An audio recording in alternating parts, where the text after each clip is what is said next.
The second semi-final of Melodifestivalen 2016 is on in Malmö, and we have just seen 30-second clips of the first rehearsal. I'm actually in Malmö and have seen the full run-throughs. You guys, let's review this.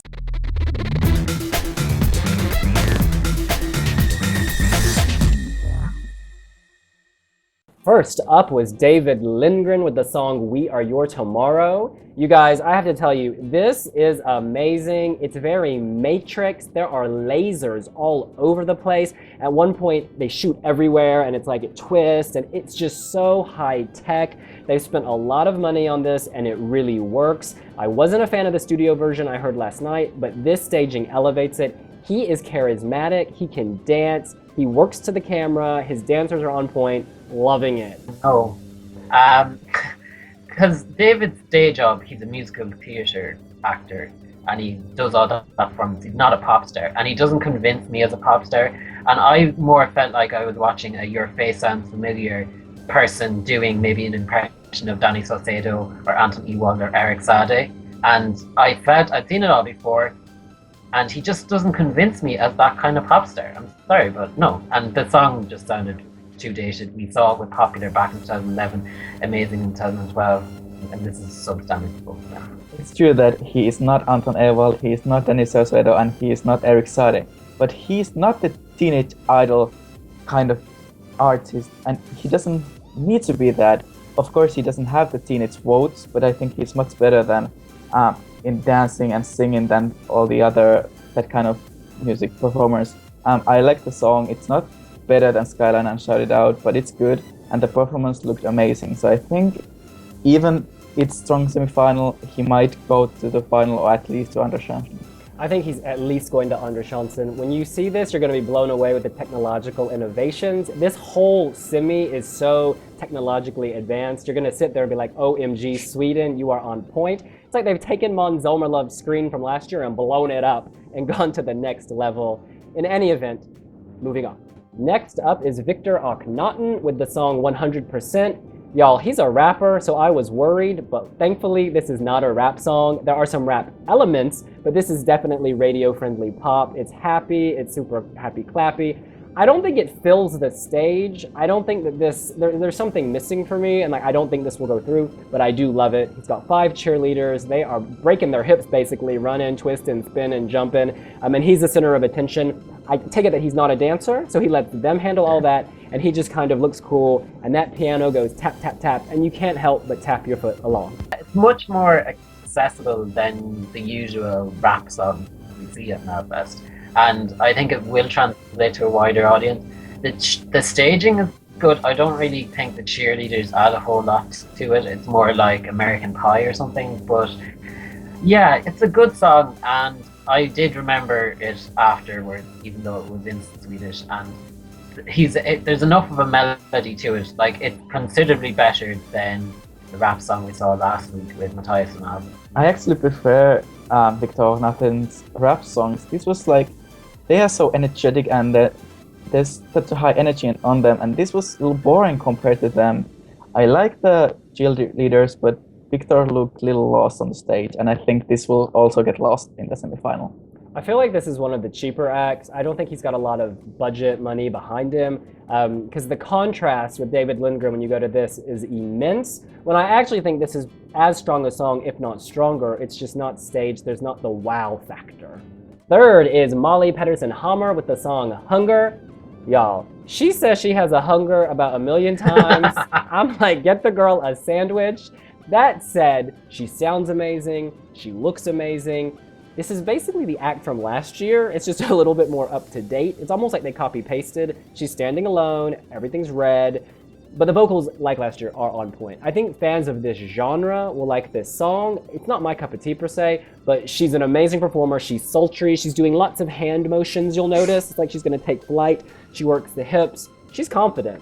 Yeah, but like you said, it's the same song as last year. It's the same song as their follow-up single that came out during the summer. She doesn't seem to do anything else apart from these big empowerment ballads where she just stands there and belts it out. But saying that, if you're not particularly familiar with her song from last year, and when she got knocked out in the first show, there could be a lot of people who haven't, you could be impressed. But I've heard her first song so many times that I just think she needs to up her game. Yeah, I totally agree. If you don't compare this to I'll Be Fine, it's a nice piece of art, but just the song itself is so just like 2.0 version of I'll Be Fine, and even worse. Molly is amazing. She looked amazing. She sounded amazing, but the song is just so bland. So I really feel bad for her, but I don't think she can make it through again. Y'all have to watch our interview with her on the wiwibloggs YouTube channel. She is hilarious. This woman has so much personality. And in the interview, she says that she did think about the app, crash last year, but then eventually she stopped thinking about it. I think Christian Bjorkman's like, I'm gonna show you the app didn't matter. And so he's giving her the same song to see if she makes it. This will prove if the app crash did affect her. Next up, we have Melodifestivalen 2015 breakout star Isa with I Will Wait. You guys, total change in direction. Don't Stop was upbeat dance. This is a power ballad. It is dramatic. The staging, it's again quite innovative. She's covered basically on three sides by this gray sheet. I mean, not her physically, but the stage. And so you never see like audience or anything. You just see gray. And at times the wind blows and it pushes out like a heart beating. And it has this element of Sanna Nilsson's Undo, that heavy beat. And you really feel that it's like a heartbeat. And she's there, in a spotlight with her shadows. She holds a black rose. So just so you know, she's depressed. She's got the black rose, and there's one male dancer at one point who comes in, and that's it. It's very pared down. It's very, this is all about her voice, and the staging like elevates it. It's almost like musical theater, but good modern musical theater, not the cheesy kind. Like if you were to write a modern musical, this would go in it. It's really powerful, really strong. Not my kind of song, like I'm not into this, but she's going direct to the final, I have no doubt. It's one of those songs where you kind of feel that you should appreciate it more than you actually do. Because her voice is so good, the staging is so good, but it just is all a bit over the top and it's over melodramatic, and I kind of feel like I was nearly demanding that I feel depressed with her. But it is a big change for her. I don't know how this will affect her, whether fans who liked Don't Stop last year will stick with her this year. But it is very impressive, and I can see it definitely qualifying, but I'm not a huge fan of the song. Actually, if you really followed Isa's career after Don't Stop, you will know that she has some great ballads. And this wasn't as good as her other ballads before, but it was fine. And just like you said, the performance looked amazing. She sounded amazing, and there's nothing bad to say about this, but also it's not that you just remember the performance, not the song. And I think, it will go to final, but I don't think it will do that well in there.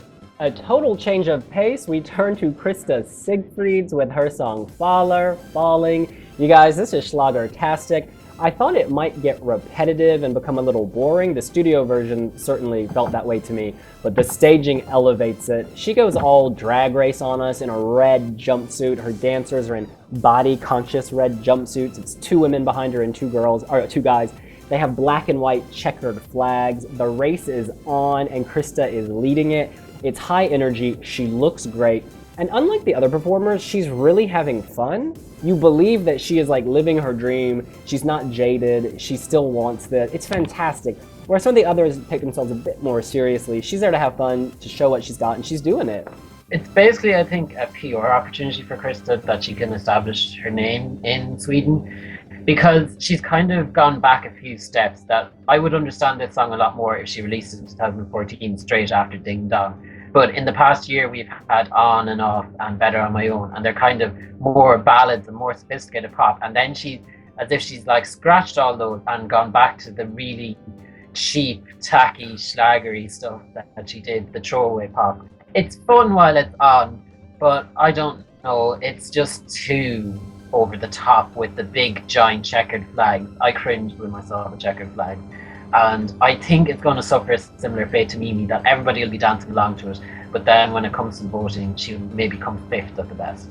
Yeah, I don't really think this is Krista at her best either. On and Off and Better on My Own are much better songs, and I don't really think Krista would sing this if it wasn't for Melodifestivalen. I don't know, Krista is an amazing performer, and just like you said, she isn't here to win. She is here to perform and bring a show and hope for the best. I don't think she has the name in Sweden what would take her to Anders Hansen either. But I think it's just fun to have Krista on the competition and just bring this big show and really showing how to perform in Sweden. Having seen the other 2 minutes and 45 seconds of her performance about 6 times, I can tell you it's better than you think. I do agree with you though, that this, if you compare it to her back catalog, this wouldn't be one of her better songs, but it's a lot of fun. And also, just on this point about fun, during the photo call, they marched out one by one. She was one of the few contestants who actually spoke to the journalist, and she said, look, I'm gonna look this way, and then this way, and then this way, so be ready. Like, it was amazing. She was owning it, Finland top model style. I'm in love with this woman. She needs to become a big star in Sweden, in Norway, in Denmark, in Azerbaijan, you name it, she deserves it. Next up, in spot number 6, we have Patrik Isaksson, Tommy Nilsson, and Uno Svenningsson with Håll, mitt, hjärta, something like Hold My Heart Hard. I don't know who holds it hardest, but I know that I really like this. I'm shocked to say that because it's slightly dated, it's slightly boring, it's slightly slow. But the Swedish journalist next to me was translating the lyrics, and this is sweet. It's like really deep. He's like, I see a road, follow it with me. It's a little weird, they're 3 dudes, and it seems like, not that it's a homosexual song, but like the lyrics are so romantic and they're 3 guys singing. Either they're singing to the same woman or they're singing to each other. I'm cool with both, I'm just saying. In any event, there's nothing on stage. It's like El Haidadani's Eurovision performance. It's brass, color, there's a gold color, there's browns, and there's lights, and nothing really happens. Like one of the moves from the audience where he starts singing to the stage, and like that's it. But there's some confetti at the end which suggests victory, and actually a Swedish journalist said he could see this winning because they have big names. I don't know if I buy that, but it's, you know, it's a fine performance. I think it's awful. You're hedging your bet. You've heard the Swedish journalist saying, oh, this is great, and now you can be like, oh, well, I said they weren't that bad at the time. If this did get out of the final, the international juries from the Melodifestivalen final would absolutely annihilate this. If you compare it to last year, Hasse Andersson was kind of the breakout star, and he was a kind of golden oldie. But he had a charm, and there was kind of, his song had a hook, and it was fun, and it got stuck in your head. Whereas these 3 more remind me of Marie and Sand, you know, the 2 old biddies who were singing about Nonetheless. It reminds me of them, and they came dead last. So, yeah, sure, they have big names, but Melfest is a competition, and it's gone very youth-oriented, and I don't know how big they would be with the young people voting. I can definitely see the little pink heart being dark black during the because there's nothing for it, and it's only 30 seconds. For every other song, I was like, oh my god, this is too short, I need more. Whereas them, I was like, did they accidentally put up the full 3-minute version? This seems very long. Yeah, so no. I think it was sweet and simple, and just like you said, they don't need anything else on the stage, just 3 of them singing. And I'm really happy that it's not another En riktig jävla schlager, what made it direct to the final in 2013. And it's completely different. It's a sweet song. If you understand the lyrics, it's even better. It always has its audience, but I don't think, just like you said, young people vote even more in Melodifestivalen now, and you have the app, and the older people who might vote for this don't have the app. So I think it might make it to Anders Hansen, but I don't see it making it direct to the final. And closing the show on Saturday will be Wiktoria with the song Save Me. You guys, I am tempted to say that she will be the breakout star of Melodifestivalen 2016. The staging is amazing. I was creaming my pants yesterday when I watched or heard the studio version. The song is like Stockholm meets Nashville with a Avicii thrown in, and it's just a really quick 3 minutes with drive. She has attitude. She does this guttural thing, you know, that women do sometimes. It's amazing. In the bridge, she does it. But the staging, she doesn't have an LED projection dress. She has an LED bodysuit. So she stands there in the beginning like this, and there's a spotlight. And then her body, like, it's like a flood. It takes her body, there's blue light, and it starts here and just goes everywhere. And it makes the dress, her bodysuit look like a dress. It makes it look like a cat suit. At one point, she goes on fire. The LED turns red, and she's like a flame. This is so expensive, so dramatic. You don't think country music, LED projections, and yet she does it, and somehow it works.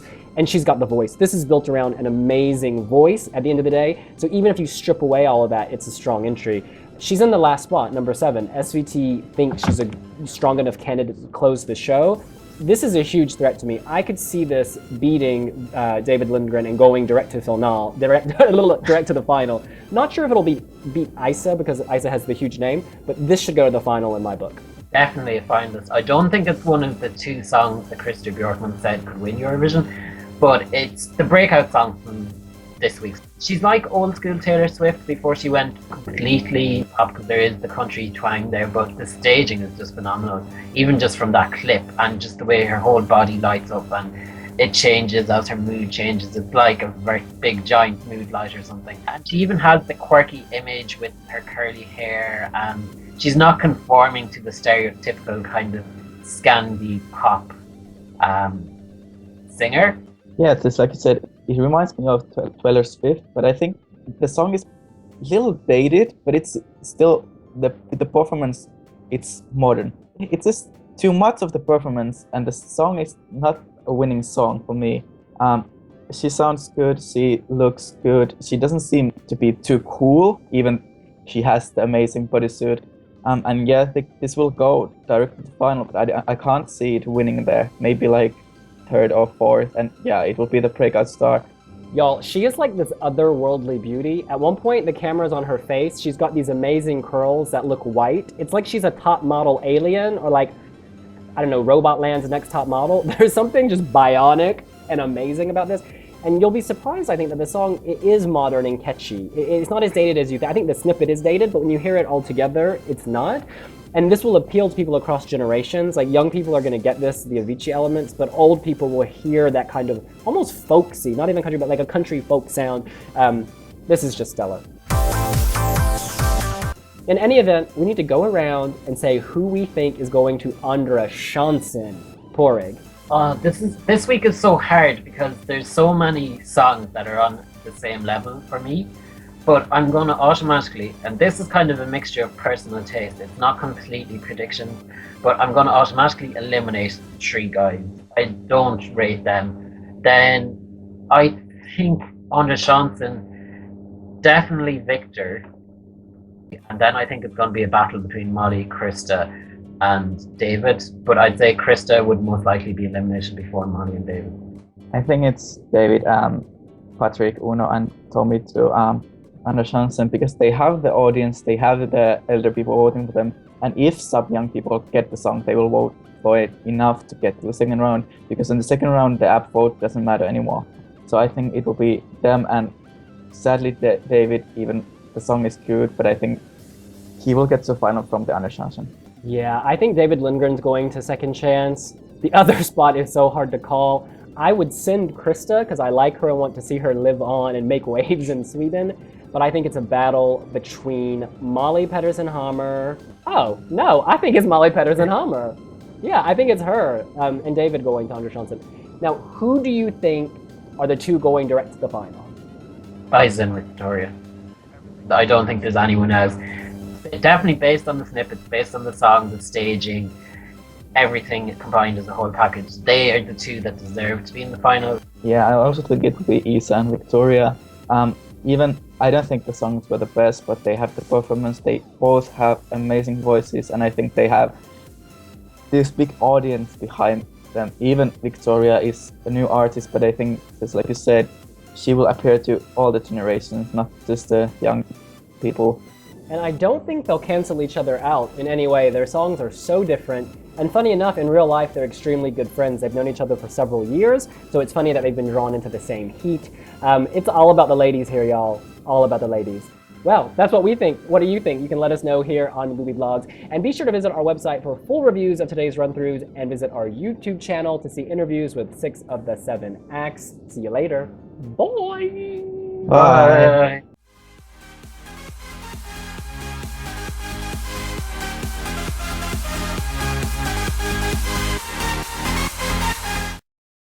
Be sure to come back for the hottest.